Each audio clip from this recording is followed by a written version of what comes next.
Hey, yo, what's up, everybody? Welcome back to GST's YQMA. My name is Ryan Miller. Today we have episode number 46, where I go over how to build the perfect back and biceps day, otherwise commonly known as pull day.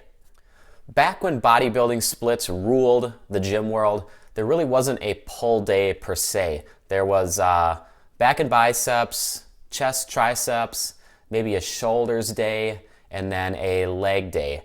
Basically, things were broken up more individually. Days focused on fewer muscle groups at a time, and today that type of split is commonly known in gym slang as the bro split. Now, programming of today generally focuses on more of a motion, like a press day, a pull day, a quad dominant leg day, a posterior chain dominant leg day. These are new types of training days that have really come up in, I would say, the last decade. Now, my GST programming follows these newer principles, and it's actually exactly what I described. GST training is built on the body's natural movements. So it does have a press day, it does have a pull day, and now the newer versions of GST programming is a pull plus overhead press day, and it has a quad dominant leg day and a posterior chain or trap, glute, hamstring dominant leg day. Now, what I want to go over today is how to build a great pull day, not just for GST programming, but for any programming of today that calls for a pull day. So when you think about what you need to work during your pull day, you need to think about all the muscle groups that allow you and help you pull weight towards your body. All right, that includes the lats, the rhomboids, the traps, the rear delts, and the biceps. And those are the muscles that we need to really focus on the hardest during your pull day. Now, I will mention that traps are going to be optional on this day, because although traps do help retract the shoulder blades and they are responsible for part of that pulling motion, I like to think of them as a movement that should be done on more of a deadlift focused day or that posterior chain leg day.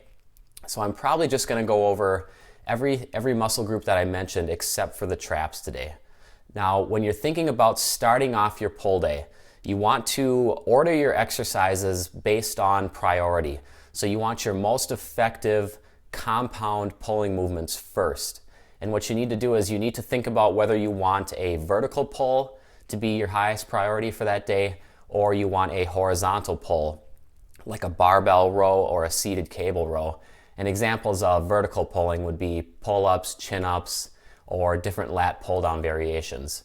Generally, for me, I really feel that the vertical pulling, when done properly, really hits those lats super hard, and it really helps to bring out the V-taper. And so I like to focus on the vertical pull as the highest priority lift, and then right away move into a horizontal pull. Now, other people are going to have different opinions on the subject. So if you want to focus on the horizontal pull for your own reasons that you truly believe in, you can do that. And then in that case, you'd put your horizontal pull first and your vertical pull second. So I really recommend either using the barbell row, the seated cable row, or any other compound horizontal pulling movement like the T-bar row, if you're going with the horizontal row as your first movement. Now, if you're going with the vertical row or the vertical pull as your first movement, I really recommend chin-ups, pull-ups, neutral grip pull-ups, chin-up grip pull-downs, pull-up grip lat pull-downs, or close and neutral grip lat pull-downs. Those are all excellent vertical pulling movements, and they're compound. You can move big weight with them. And so those are the two choices that I recommend starting your pull day with: that compound vertical pull or the horizontal compound pull. What I always like to start with is 2 or 3 compound pulling movements. And those are going to be a mixture of vertical and horizontal pulling.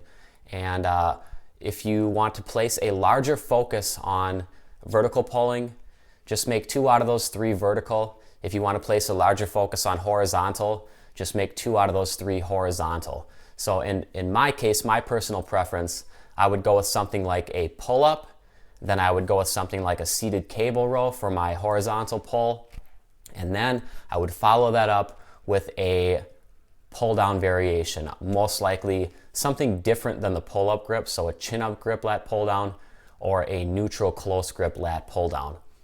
Now those 2 or 3 movements, those 2 or 3 compound movements right off the bat, those are going to be the bulk of your pull day. So once you have those out of the way, then you can get into what I refer to as smaller movements or isolation movements. Now smaller movements would be more something like a cable face pull, which is hitting the rear delts and the traps, a rear pec deck fly, which is hitting also the rear delts and the traps.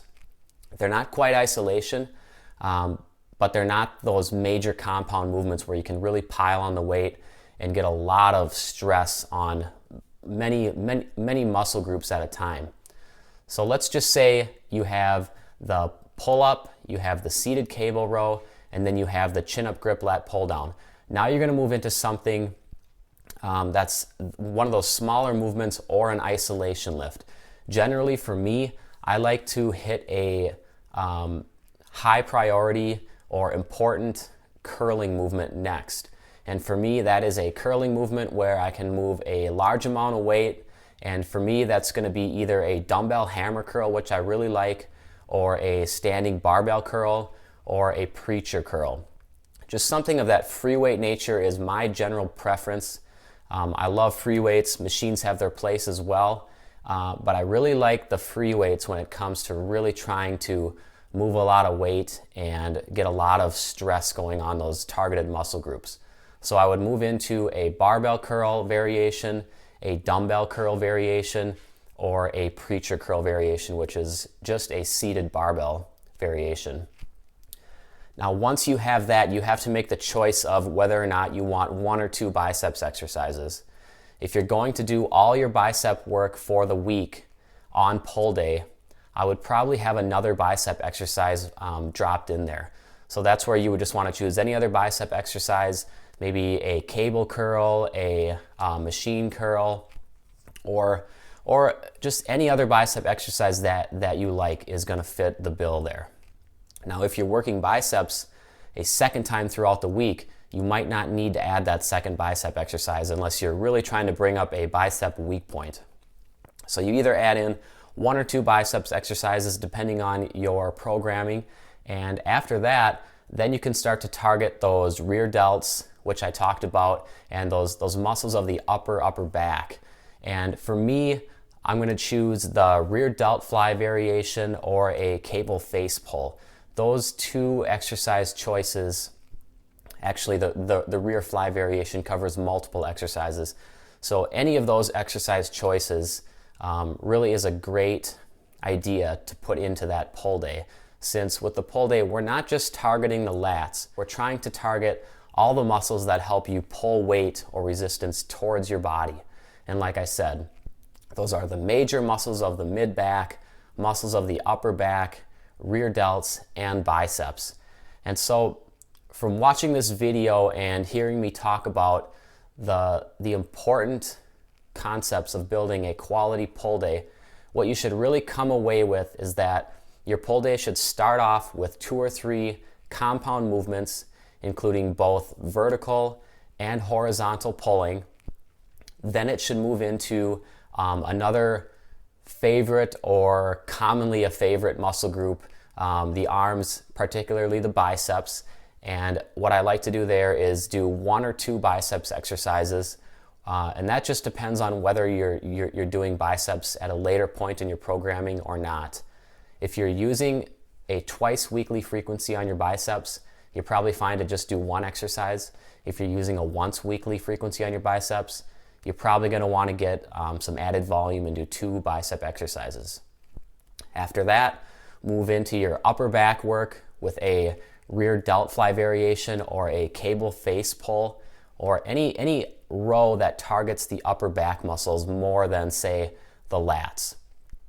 So in general, that is how to build a quality pull day, and that pull day is going to be suitable for any program that is that general push, pull, legs, or GST programming that is press, pull, squat, and deadlift focused. And I'm sure there's other variations out there as well. So in general, now you know how to build a great pull day. And if you have any questions on this topic, any follow-up questions or comments, you can always email ryan@growthstimulustraining.com to talk directly to me. You can text basic questions to 919-671-8585. That's my personal cell number. You can comment on this video below, or you can message me through Facebook under Ryan Smith Miller. That's my full name. Once again, thank you for watching. I hope you have a great remainder of your Wednesday. In Minnesota right now, it's abnormally warm. It's almost 50 degrees and sunny. So I am probably going to soak up a little bit of sun, take the dog for a walk, and I hope you do something productive as well. So as always, thank you for watching, subscribe, and I appreciate the views.